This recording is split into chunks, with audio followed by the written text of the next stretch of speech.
It was the time of year known as bud break, that late spring moment when the entire vineyard turned green. She looked out at the orderly rows of plants as far as the eye could see. The knotty wood trunk of the vines gave way to a lush canopy of leaves that her father tamed with wire, and little nubs of the fruit poked through with the promise of abundance. It was Leah's favorite season, the moment before everything changed. The sun began to set, but her father showed no sign of slowing down. Her older brother had lost interest and wandered off long ago. Her father patted her head, saying, "At least one of my children is paying attention to what's important." The praise thrilled her. "See here, Leah, we don't need all these shoots," he said, indicating where he had clipped away at the plant tied to the trellis wire. "This is the primary shoot, and we can't have others competing for the plant's resources." Her father had been bringing her out into the fields from the time she could walk. The winery was her home, and the acres of surrounding fields were her secret garden. This made her feel special. It made her feel like she had a destiny, and no matter what happened at school or with her friends, she had something bigger to hold on to. Here she belonged.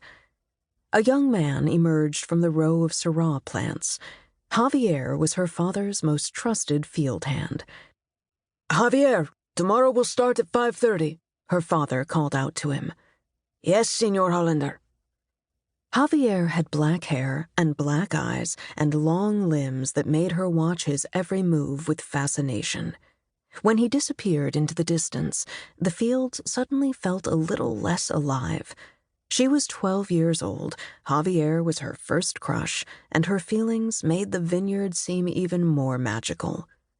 At dusk, she and her father walked silently back toward the sprawling 18th-century farmhouse that her parents had converted into a winery.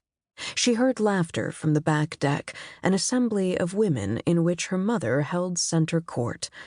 It was the last Tuesday of the month, and that meant book club. Her father walked past the group with a small wave to Leah's mother, following a path around to the front of the building. Leah lingered, hoping to remain unnoticed for even just a few moments so she could watch them. The women all looked glamorous, in their dresses by Halston, Nolan Miller, and Escada, their hair teased and sprayed into style, their lips bright with gloss. But the standout in any crowd was always her mother, with her ash-blonde hair, blue eyes, and sharp cheekbones. She looked like the actress who played Crystal Carrington on their favorite television show, Dynasty. Their glasses bubbled with the sparkling version of Hollander Estates winery's pale pink wine, the one called Lush. Leah's brother, Asher, had snuck a sample for them both one day when they were helping out in the bottling room. It was sweeter than she'd expected, better than she'd expected, especially since her father dismissed it as swill. "Then why do you make it?" she'd asked him. Her father was the winemaker, and if it was swill he had created on purpose. He was a third-generation vintner, a family tradition that had begun in 1910 when her great-grandfather was gifted a winery in Mendoza, Argentina, as payment for a debt. Her father had told her the story many times. "Because it sells," her father said. It was a calm, windless evening, and a honey-like scent hung in the air, a promise of the summer to come. The women took seats around one of the cherry wood tables, carrying their wine and books. They were already flipping through pages, whispering and pointing at certain passages. Occasionally, one of the women would glance over to make sure Leah didn't hear what they were saying. "Leah, time to run along," her mother said.